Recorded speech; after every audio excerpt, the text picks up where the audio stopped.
Again, spoilers. Hey, bet you didn't expect to see me back so soon. I'm making another video. I had too much fun with the first one, so here's round 2 Electric Boogaloo. This video is on surviving and beating the second game, known as Badmouth Sugoroku. By the way, if you haven't seen my first video on beating the Kokiri-san game, you should go check it out. I'll leave the link in the description. Alright, time for this big brain thesis. But before I jump to my thesis, I gotta plug my channel. I mean, why else would I make videos? I want them subscribers. Just kidding, I do this for fun. But if you enjoy my content and want to show some support, feel free to leave a like and subscribe. It helps a lot and makes me feel good about myself. Anyways, let's just jump back into the video. I'm going to first explain how the Badmouth Sugoroku game works, then how to survive this game, and finally how to beat the game. So enjoy. So, just like last time, let me detail you on how the Badmouth Sugoroku game works. Similar to Snakes and Ladders, the game is played on a massive board with 59 spaces. Each space has a random event on it, like if you land on the space you gain 100k yen in debt. Once someone has surpassed the 59th space, the game is over and everyone's debt is lowered by another 400k yen. However, reaching that space alone is not a good thing. Everyone else who has not passed the 59th space when this occurs gains an additional million yen in debt, but gets to go home for a small period of time, while the person who has passed the 59th space has to play the third game alone, which I'm assuming is not a good thing, and also assumes the debt accumulated by events from landing on spaces. How do people move spaces though? At the beginning of a turn, each player is given 3 minutes to write bad stuff they know about players on a piece of paper, aka badmouthing. You can choose not to badmouth someone by leaving the paper they give you blank. You can also lie about someone, but if you're caught, you are sent to the beginning of the board. All of this is done within a booth, so everything remains anonymous. Once the submissions are in, they are read out aloud to the group and the customer god, or the viewers watching and funding the Tomodachi game. This customer god then ranks how badly each player got badmouthed. A player then moves that many steps. So if you got shut on by your peers and the customer god ranked you the one who got roasted the most, you move 5 steps. If the customer god ranks you second in getting badmouthed, you move 4 steps, and so on. If you did not get badmouthed, you automatically move 1 step. So if no one got badmouthed on a turn, everyone would just move 1 step. So by badmouthing someone, you send them closer to hell. And that pretty much sums up how this game functions. Luckily, you can't really lose this game, it's just more of a lot of throwing your supposed friends under the bus. Unfortunately, this game is pretty much unpredictable. Like in the anime, if there is a traitor, I wouldn't even say traitor at this point, more like grudges or interpersonal relationships. When someone writes shit about someone else, it just turns into hell. With this in mind, instead of working together to pass the 59th space or on the same turn all at the same time, one's goal should be to just not be that person thrown under the bus. How can you guarantee your safety though? One of your friends might have a grudge on you, so you can't really guarantee on not getting badmouthed. To save yourself, we can actually use a loophole in the rules. During your turn, you have 3 options: to badmouth truthfully, badmouth falsely, or just default to not badmouth anyone. However, the rules never stated you cannot badmouth yourself. And also remember that if someone lies and it is revealed, they are sent back to the start.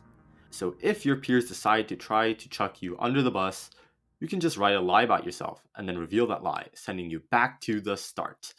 So even if you're at the 59th space and about to surpass it, you can just lie about yourself.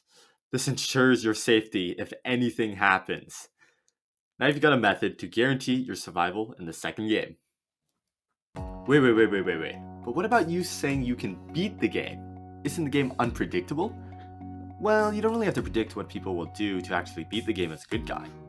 Let's again highlight your goal as a good guy: to work together so that everyone surpasses the 59th space all in the same turn, so everyone does the third game together. How do we get people to work together though? Remember what I talked about, how you can guarantee your safety? This applies to every player though, meaning that if someone gets close to passing the 59th game, they can just lie about themselves and get sent back to the start, pretty much making the game inconclusive. But doesn't that mean the game will never end? Not quite. I'm going to delve a little bit into economics and game theory along with the idea of trust. Suppose there are 2 companies A and B, and they both sell the same product. Each company has the following options: they can price lower or higher. If both companies price higher, they will each make $25 million in revenue. If one prices lower whilst the other one prices higher, the company who prices lower will make $40 million, while the other one who priced higher will make a mere $5 million. However, if both companies price lower, the companies will only make $15 million each. To figure out what each company will do, we need to take a look at their dominant strategies, either to price higher or lower. Let's take a look at each company's viewpoint. For Company A, if Company B prices higher, Company A would make more money pricing lower. If Company B prices lower, Company A would still make more money pricing lower. This means that Company A's dominant strategy is to price lower. For Company B, if Company A prices higher, Company B would still make more money pricing lower. And if Company A prices lower, Company B would still make more money pricing lower. This means that Company B's strategy is also to price lower. So, if both companies' strategies is to price lower, the Nash equilibrium, or what would end up happening, is that they would both price lower and only make $15 million each.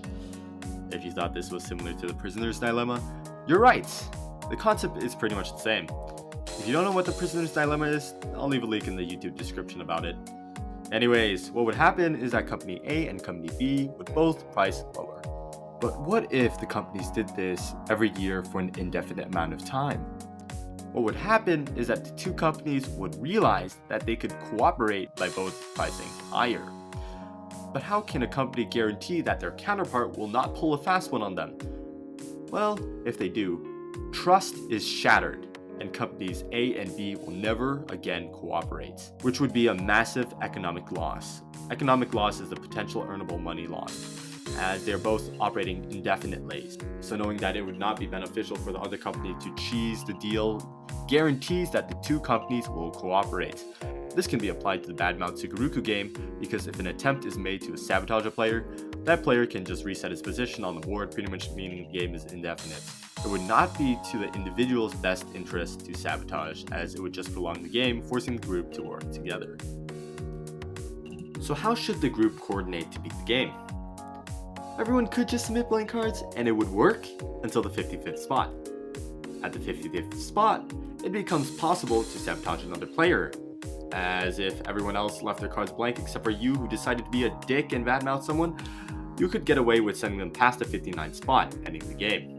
And there'd be no other way to defend themselves other than writing a false badmouth about themselves, either meaning that they would have to move steps or they could reveal their lie and get sent back to the beginning, which would screw up the entire process. So, what is the game plan? This is where my big brain comes in. During the first 6 turns, everyone leaves their cards blank. So after the 6th turn, everyone is on the 6th tile. Then, the group takes turn to falsely badmouth one person. This means that every 5 turns, everyone moves exactly 9 steps. How?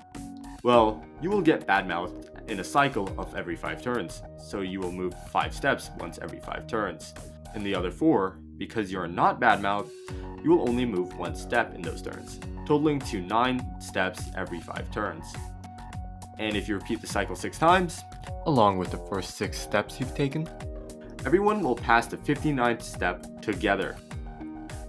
But what about passing the 55th tile? Well, you see, still remember how everyone badmouthed one person falsely? If someone decides to sabotage you, all you have to do is reveal your false badmouth and you are saved. This process can also be repeated if something goes south. Just have everyone reset themselves by revealing false badmouths. And remember, it is not to the best interest of the individual to sabotage, as it would just prolong the game. So the second game did turn out to be beatable, as a good guy. And that's the video. Reflecting on this, I am really surprised I came up with this. I mean, my goal was genuinely to figure out a way of surviving the Badmouth Sugoroku game, as one cannot predict anyone's actions, as shown in the anime with the confusing interpersonal relationship stuff. Well, we did it, boys. If you enjoyed this video and want to praise me for overloading my brain, it took me about 4 hours to think of this method this time, feel free to leave a like and subscribe.